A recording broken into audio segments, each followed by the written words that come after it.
Perfecto. La reunión de hoy, la primera del año 2023, dentro de la temática de física moderna, que es la obra esencial de Roger Penrose y Stephen Hawking, con el premio Nobel de Física y Matemática para Roger Penrose del año 2021 por esta obra y todo el trabajo científico de ellos, con motivo de este largo camino muy hermoso que se titula, ¿no es cierto?, El camino a la realidad. Vamos a hacer un resumen. Lo primero que tenemos que considerar en este resumen es que nosotros tenemos una representación fundamental de los números, ¿no es cierto?, que puede ser un número árabe o puede ser una letra en álgebra. Pero ese número lo vamos a representar en un sistema de coordenadas por un vector, y ese vector va a ser un número complejo. Un número complejo que va a tener siempre un componente real, un número real, y un número imaginario. La raíz cuadrada de -1 es igual a i, el número imaginario. Y toda cantidad numérica o algebraica que lleve i será un número imaginario. Ahora bien, cuando hablamos de un número complejo, estamos hablando de los elementos fundamentales de las ecuaciones diferenciales de la física cuántica y relativista. Y nosotros representamos ese número complejo a través de esas ecuaciones diferenciales como operadores cuánticos. Operadores cuánticos. De tal manera que un operador cuántico es o una matriz matemática o es un tensor o es un operador. Cuando hablamos de operador, tensor o matriz es sinónimo. Ese es el primer concepto en este resumen, que es el concepto matemático. Ahora, desde el punto de vista de la física, el primer aspecto que hay que resumir en la física moderna es la estructura de la materia.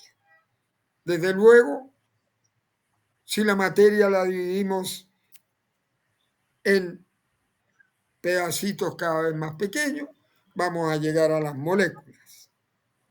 Y las moléculas son conjuntos de átomos unidos por enlaces químicos con orbitales electrónicos que asocian los átomos. Ese tipo de comportamiento de la física molecular viene descrita por el estudio de los orbitales de los electrones en la ecuación de Schrödinger. La ecuación de Schrödinger que nos dice esencialmente que la materia está constituida por moléculas y átomos donde los electrones se mueven en una danza magnífica, una danza en orbitales descritos de manera muy precisa por la ecuación de Schrödinger. En segundo lugar, tenemos que decir que una vez que llegamos al nivel molecular, pasamos al nivel atómico. En el nivel atómico estamos hablando de dimensiones de un Armstrong, 10 elevado a menos 9 metros, y un Armstrong aproximadamente, ¿no? Corresponde al diámetro promedio de un átomo. El átomo, lógicamente, tiene su núcleo y tiene sus capas electrónicas que lo rodean como un microsistema solar, de acuerdo al modelo de Niels Bohr de un átomo. De tal manera que tenemos el núcleo formado por los protones y neutrones, que en términos genéricos son los nucleones, y las capas electrónicas que rodean en estos distintos orbitales el átomo, descritos de manera precisa, orbital por la ecuación de Schrödinger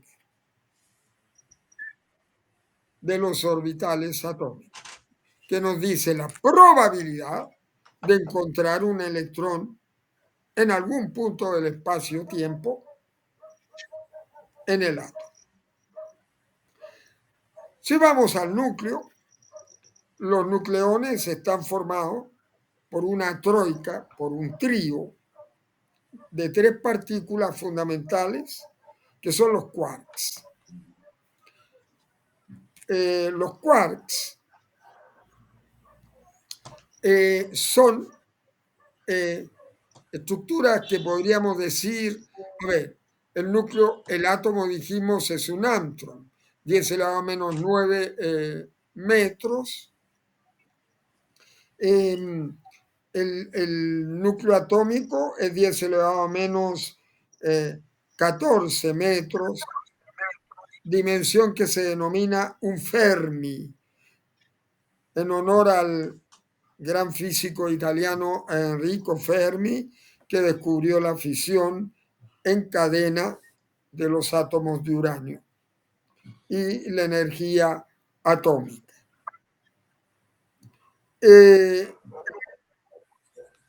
En cuanto al Fermi, en cuanto a los quarks, su dimensión es del orden de 10 elevado a menos 23 metros. Son muchísimo más pequeños que el núcleo atómico. Y cada nucleón, entonces, un protón o un neutrón, está formado por estos quarks. De tal manera que un neutrón está formado por 2 quarks arriba, up en inglés, y un quark down, abajo, en inglés down. Y los neutrones es como una imagen en espejo, porque allí son 2 quarks down, abajo, y un quarks up, arriba. Ahora los quarks son partículas subatómicas del interior de los nucleones que tienen sus propias órbitas cuánticas de movimiento y están asociadas entre sí por la fuerza nuclear fuerte de los gluones. Los gluones son las partículas que ligan por campos de atracción nuclear fuerte los quarks al interior de los protones y neutrones. Los quarks tienen 2 características cuánticas fundamentales que se llaman números cuánticos: el sabor y el color. el sabor de los quarks es de 6 tipos.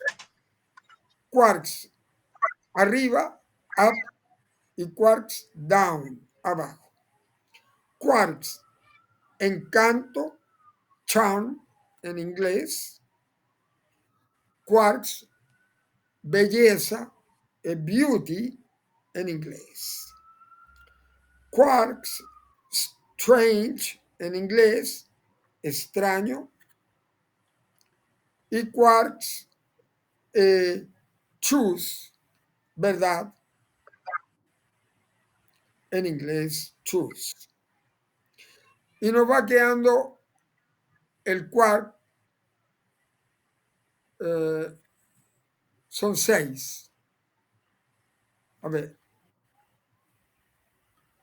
está bien, ya mencioné los 6. El otro número cuántico que tienen los quarks es el color. El color es rojo, azul y verde. Pero no tiene nada que ver con los colores que se descomponen en un prisma en la experiencia de Newton, de la física clásica. Nada que ver. Los números cuánticos son operadores matemáticos de ecuaciones diferenciales.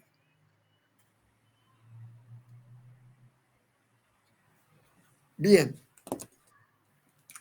los quarks tienen color, los colores primarios que acabo de mencionar, y cada quark puede transformarse en otro quark intercambiando gluones.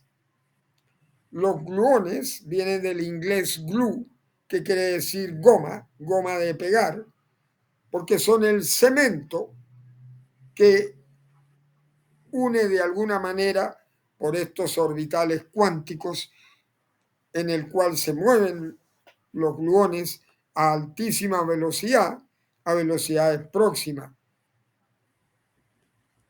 a la velocidad de la luz,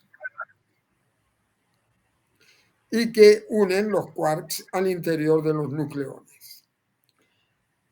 Ahora bien, todos conocen la famosa ecuación de Albert Einstein, que relaciona la transformación de la energía en materia y la materia en energía.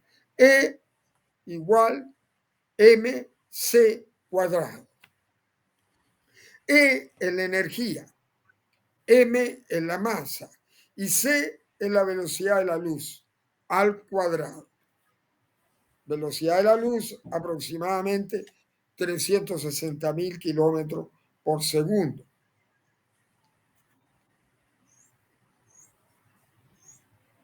Ahora bien, esta ecuación nos da la estadística de las partículas elementales que forman el cosmos. ¿Por qué? Porque la E de energía se refiere a las partículas onda de energía, justamente, y que se llaman en física cuántica bosones, porque siguen una estadística de partículas,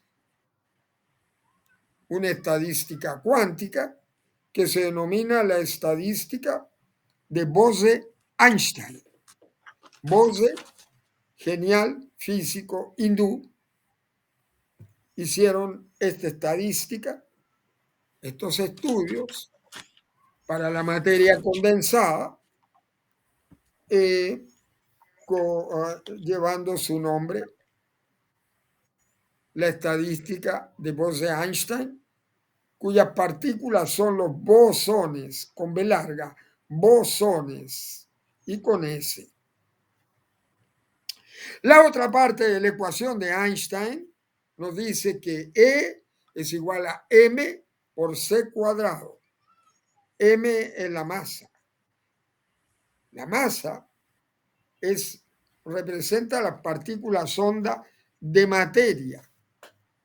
Y las partículas onda de materia son los fermiones. Una vez más, en honor al genial físico italiano Enrico Fermi, el que descubriera la fisión nuclear, como decía antes. Por lo tanto, las partículas del universo o son partículas onda de energía, bosones, o son partículas onda de materia, fermiones. Y no hay más. En el mundo conocido y observado científicamente, no hay más que bosones y fermiones, energía y materia. Bien,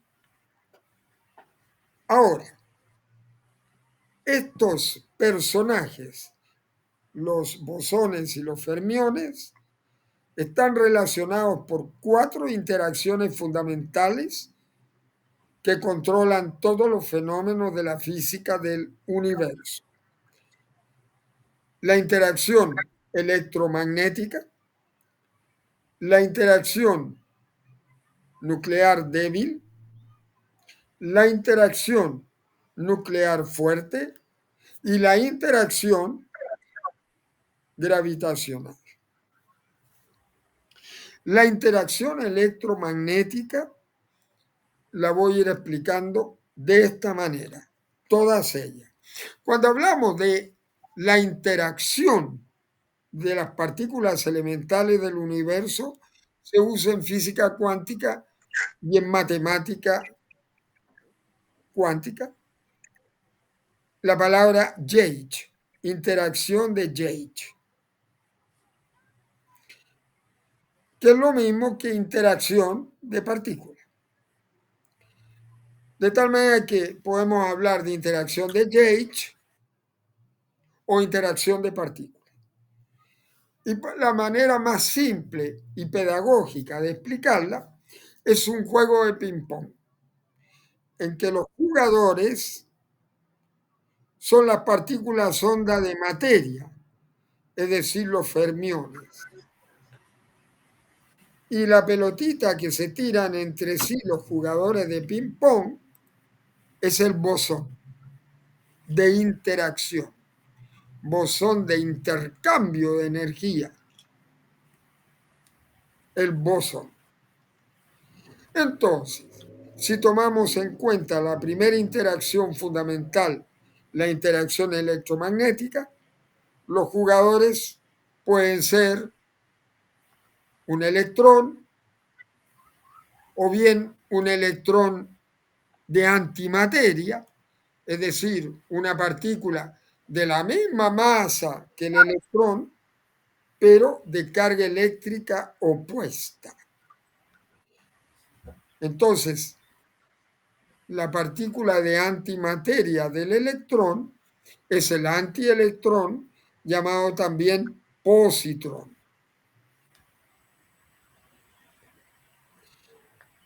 Podemos tener entonces un electrón interactuando con otro electrón o un electrón interactuando con un positrón. Ellos son fermiones, partículas onda de materia. Y ellos son nuestros jugadores en esta interacción. Pero los jugadores necesitan una pelotita que intercambian. Así se juega el ping-pong o el tenis. Y por lo tanto, la pelotita que se intercambian es el bosón de intercambio de energía. En la interacción electromagnética se denomina fotón. Es el fotón, cuya energía E es igual a H, la constante de Planck, del orden de 10 elevado a menos 23 ergios por segundo cuadrado.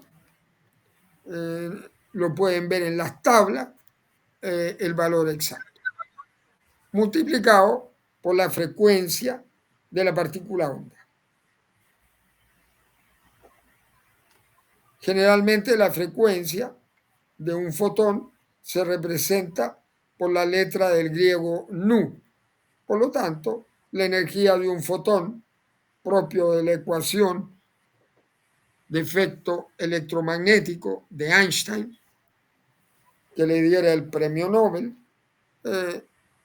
describe la energía del fotón como igual a E igual h nu. O sea, h, la constante de Planck, multiplicada por la frecuencia de la partícula onda del bosón de intercambio. Explicada la primera interacción de Gauge, la electromagnética, vamos a la segunda. La segunda es la interacción nuclear débil.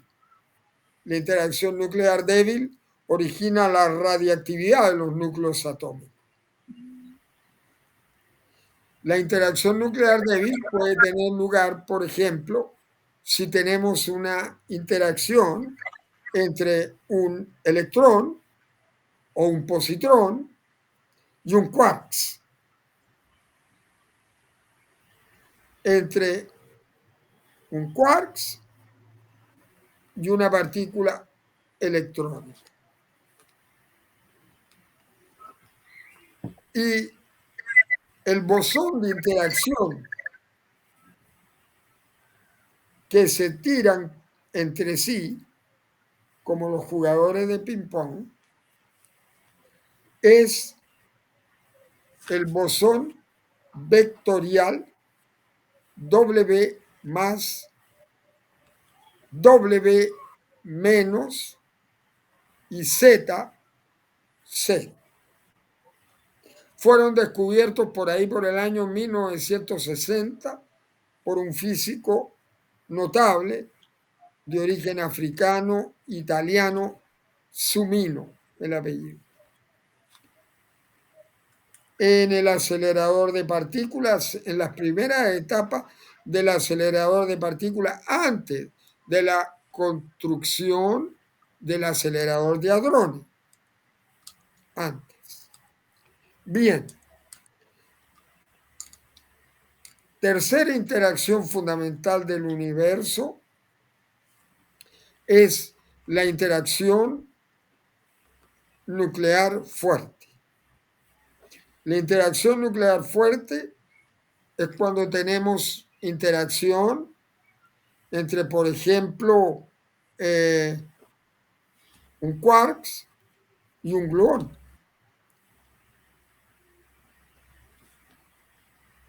Y en ese caso, los quarks son las partículas onda de materia, o sea, los fermiones, y las pelotitas que se intercambian, por decirlo de una manera metafórica, son los gluones de color. Y al intercambiarse gluones, los quarks cambian de color. Por ejemplo, si un quarks azul interactúa con un quarks rojo y se transfieren un gluón verde-rojo, el segundo quarks va a cambiar a verde. Según el gluón de color, cambia el color del quarks. O sea, según el paso de este bosón, que es el gluón, entre los quarks, cambia el color. Y por eso es que la teoría matemática, físico-matemática que describe en física cuántica el mundo de los quarks y los gluones se denomina la cromodinámica cuántica, del griego cromos, color. Mientras que la física que describe la interacción nuclear débil y la electromagnética, reunidas, unidas, se denomina electrodinámica cuántica. Bien, nos queda la última interacción, que es la interacción gravitacional. La interacción gravitacional que regula la atracción entre las masas en el universo. Aquí los fermiones son denominados gravitinos, que es una partícula que sería la constituyente de cualquier masa del universo. Nuestro cuerpo, en tanto masa, un edificio, una estrella, una galaxia, un quarks, un agujero negro, cualquier cosa, estamos pensando en su masa, estamos pensando en sus gravitinos, que son sus partículas ondas de materia del campo gravitacional, del agujero negro, del quark, del quasar, de una supernova, de una estrella, de un meteorito, de un asteroide, de un cometa, de lo que se quiera, o de una persona, o de un lindo colibrí jugando en las flores de un jardín. La materia. Y las partículas bosónicas que se intercambian en este campo gravitacional son los gravitones. Los gravitones son las ondas gravitacionales que recién se descubrieron hace un año y medio o algo así, y estremecieron la conciencia de la física moderna. El descubrimiento de los gravitones, es decir, de las ondas gravitacionales. Bien, en este resumen también voy a referirme todavía a partículas todavía más pequeñas, que son las supercuerdas cuánticas en la física cuántica. Y ahí entramos en una zona o región de la física cuántica relativista que se denomina la supergravedad, la supersimetría,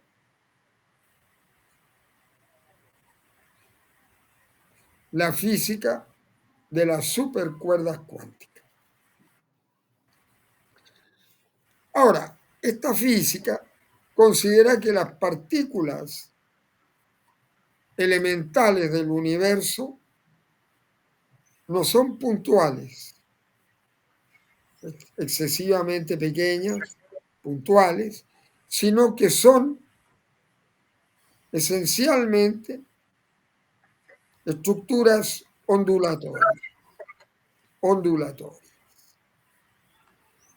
De tal manera que si pensamos en un electrón, es una estructura esencialmente ondulatoria. Si pensamos en un quark, es una estructura esencialmente ondulatoria. Algo olvidé decir, y lo pongo como complemento, forma parte de la interacción de Gauge, la interacción nuclear fuerte de los núcleos atómicos, que es la responsable de la energía termonuclear de las estrellas y de nuestro Sol, que nos da la vida gracias a la actividad termonuclear al entregarnos la radiación solar que hace posible la fotosíntesis, las cadenas de alimento y la vida. Bueno, esa interacción nuclear fuerte fue Hideki Yukawa, físico notable nuclear y físico cuántico japonés, que recibió el premio Nobel por descubrir unas partículas que unen entre sí los nucleones de los núcleos atómicos. Esas partículas se llaman mesones. Del griego mesos, masa intermedia. De ahí viene la palabra Mesopotamia, entre dos ríos. Mesones. Quiere decir que su masa es intermedia entre la masa pesada de un protón o un neutrón, que es del orden de un giga electronvoltio, un GeV, la masa de un nucleón, y la masa de un electrón, que es 1200 veces más liviano que un nucleón, que un protón o que un neutrón. Es decir, las masas electrónicas son 1200 veces más pequeñas que la masa de los nucleones. Y como estas partículas tienen una masa intermedia entre las dos, se llaman mesones. Y Yukawa la llamó mesón pi positivo, mesón pi negativo y mesón pi cero, según su carga eléctrica. Por lo tanto, en la interacción nuclear fuerte que nos da la energía de las estrellas, en las distintas galaxias del universo, ¿no es cierto? Pensamos que hay 1 billón o más de galaxias en el universo visible y que cada galaxia tiene 1 billón o más de estrellas en promedio. El cerebro humano tiene 1 trillón de células cerebrales, entre neuronas y células de la glía, siendo las células de la glía, en términos de números y proporciones, 10 veces más numerosas que las neuronas. Las células de la glía son 10 veces más numerosas que las neuronas.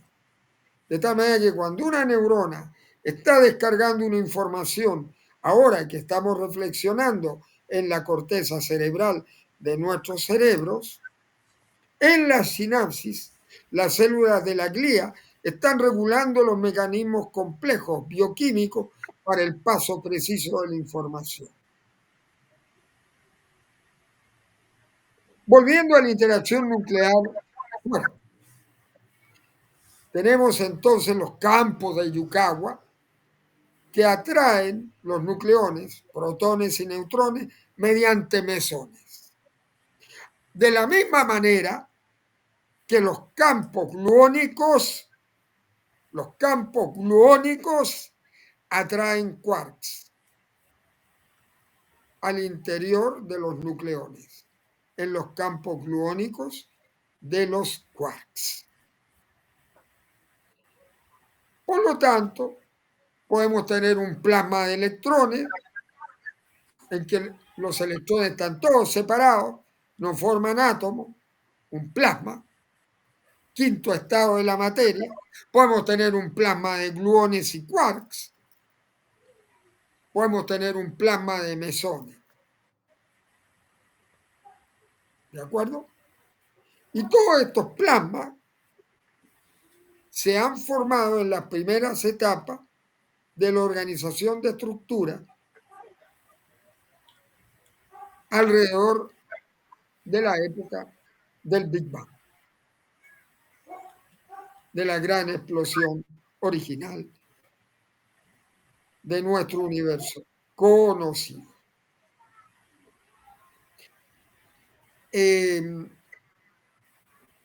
Volviendo entonces al mundo de la supersimetría,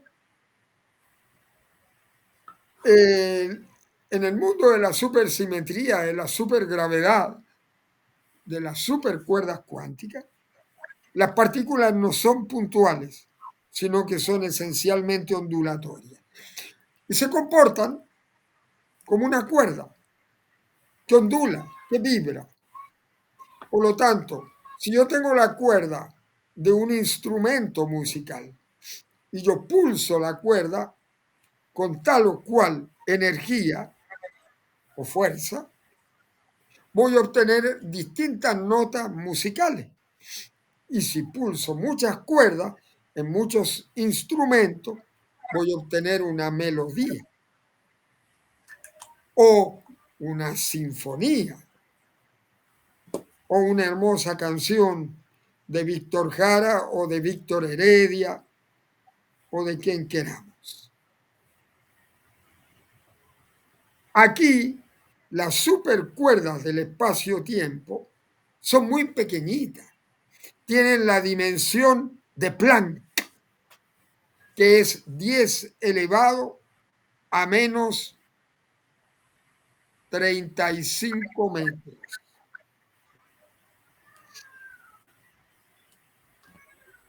Muy pequeñita. Cuando hablamos entonces de las partículas que forman el cosmos, las más pequeñitas de la física cuántica son las supercuerdas cuánticas. Su dimensión, la dimensión de Planck. 10 elevado a menos 23 metros. Recuerden, los quarks eran 10 elevado a menos 23 metros. Los quarks. Pero las supercuerdas cuánticas es 10 elevado a menos 35 metros, la dimensión de Planck. La dimensión de Planck se caracteriza también por el tiempo de Planck, que es 10 elevado a menos 44 segundos. 10 elevado a menos 44 segundos. Es el tiempo que vive en promedio una supercuerda cuántica. Y se caracterizan por su energía, que es la energía de Planck. 10 elevado a 19 gigaelectronvoltios. 10 elevado a 19 gigaelectronvoltios. Gigaelectronvoltios en abreviatura GeV. GeV, gigaelectronvoltio. Partiendo de la base que un electronvoltio es la energía que adquiere un electrón cuando lo aceleramos para que salte a través de una barrera eléctrica de potencial de 1 volt de energía eléctrica. Bien, actualmente el acelerador colisionador de hadrones está trabajando con rangos de energía de teraelectronvoltios. Fíjense ustedes, a ver, los electrones voltios, veamos la escala. Si hablamos de 1000 electronvoltios, eso es un kiloelectronvoltio, un keV. 1.000.000 de electronvoltios es 10 elevado a 6, es un mega electronvoltio, un meg.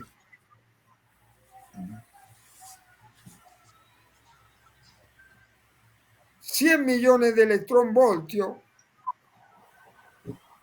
vienen siendo 10 elevado a 9 electronvoltios, es un gigaelectronvoltio. Y ahora esa cantidad multiplicada por 1000 nos da un teraelectronvoltio. O sea, ya es un billón. Son 1000 millones de electronvoltios o 1 billón de electronvoltios. Y actualmente el acelerador de partículas de hadrones está trabajando con energías entre 4 y, si mal no recuerdo, su proyecto es llegar ahora pronto, en tiempos próximos, a 14 tera electronvoltios. Bien, cuanto más altas son las energías en que se aceleran las partículas del universo al observarlas, más conocemos su estructura íntima, porque a mayor energía estamos observando lo infinitamente pequeño. Cuanto más grande la energía, más observamos lo infinitamente pequeño.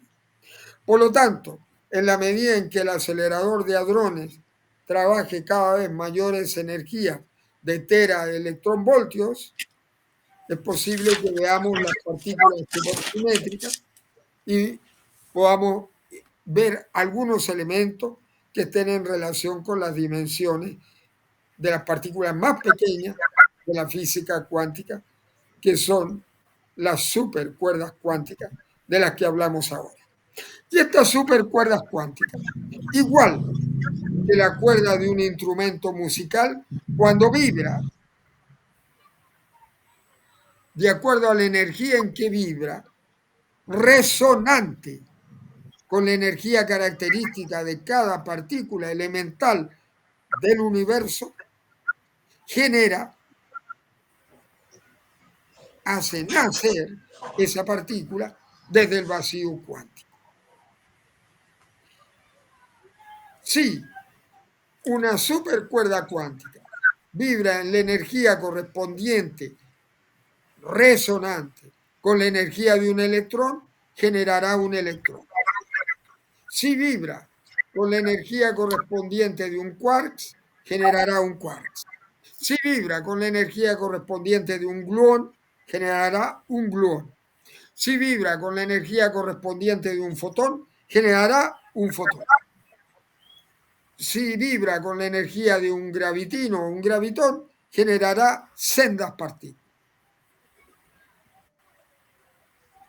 ¿Entienden la dinámica, la visión que tiene la física cuántica de las partículas? Es muy apasionante.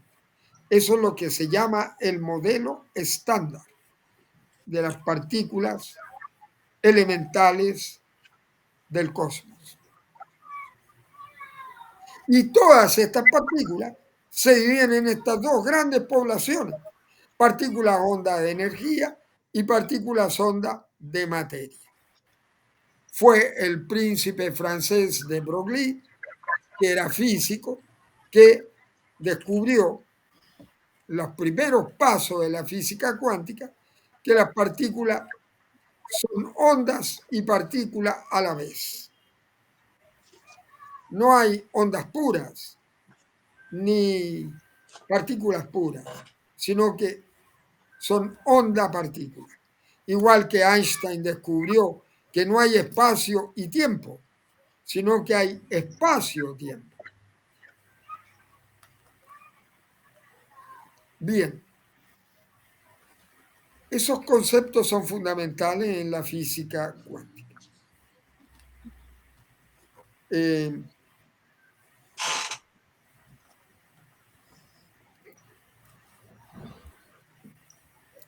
Podríamos agregar a estos conceptos que un agujero negro debe ser entendido como una forma o estructura fundamental en la organización de la materia, un black hole,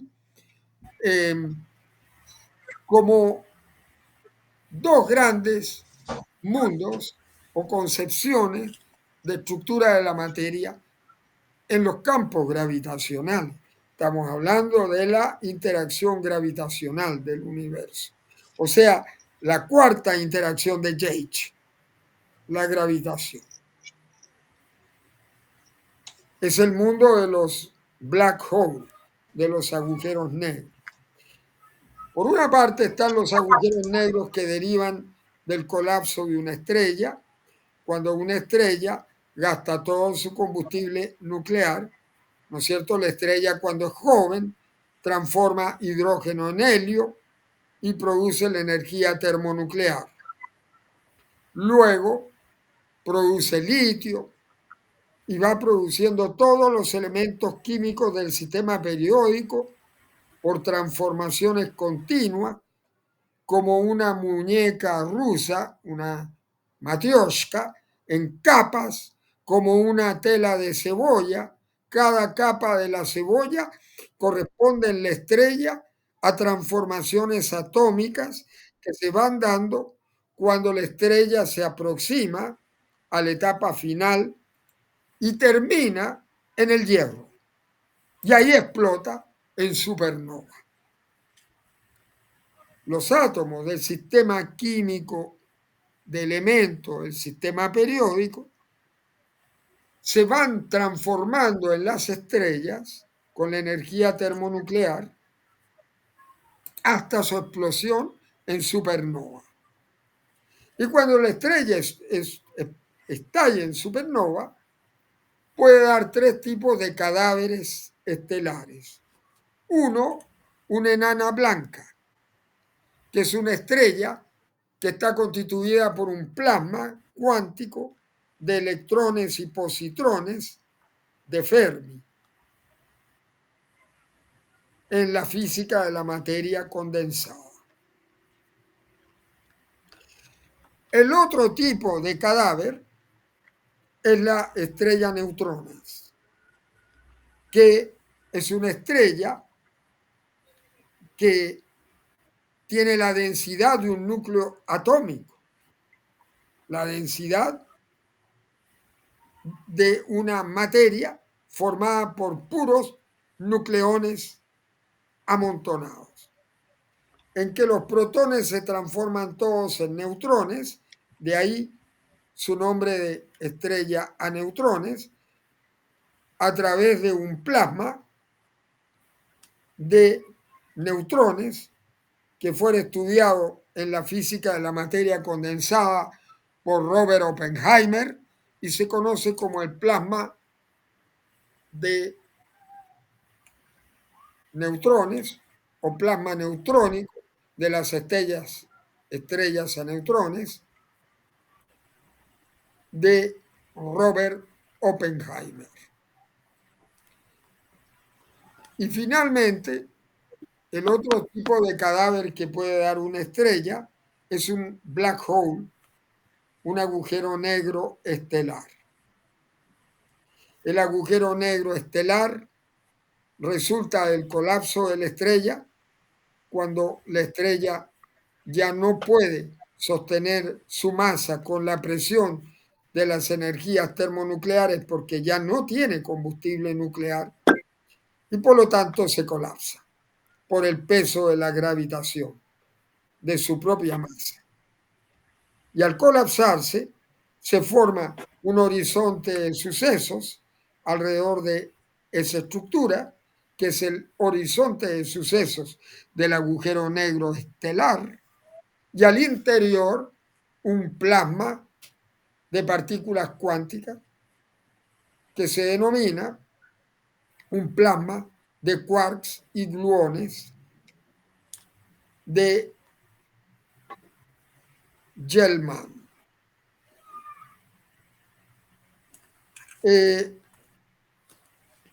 Esa estructura se refiere entonces al agujero negro estelar.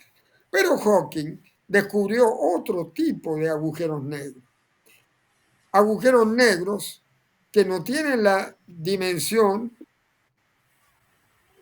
que deriva de la muerte de una estrella, sino que son muy pequeñitos. Son agujeros negros que tienen el diámetro de un protón.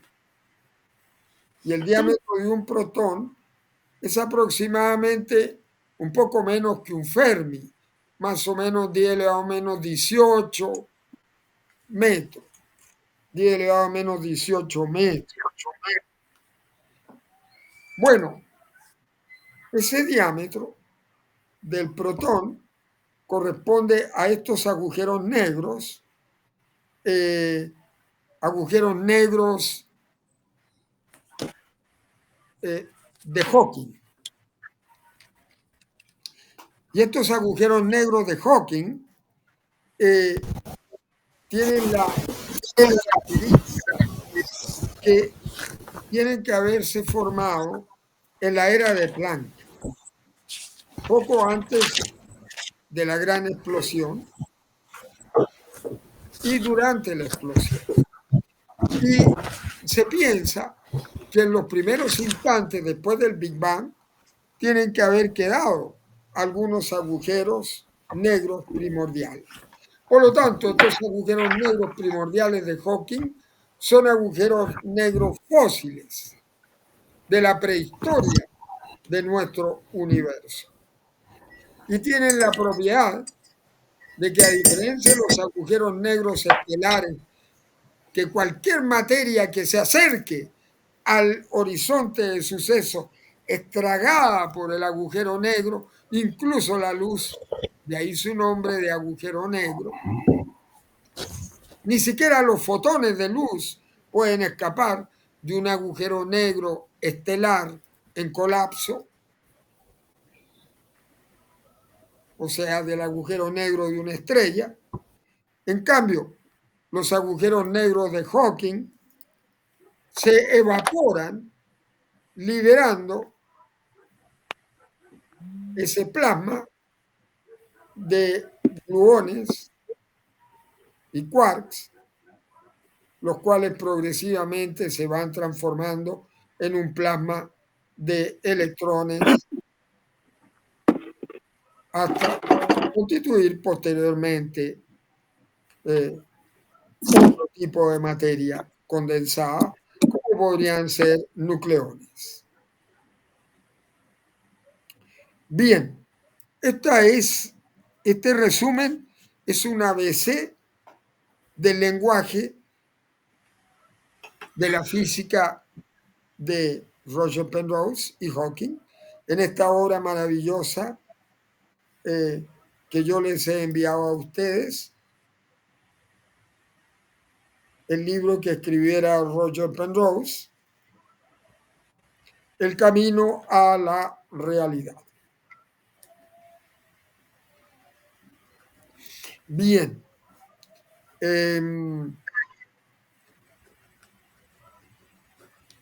Me parece que desde el punto de vista del resumen sería suficiente por hoy para que sirva a todas las personas que estén interesadas en él. Voy entonces a cerrar la grabación para empezar el tema que nos corresponde hoy día, cuando son las 20:07.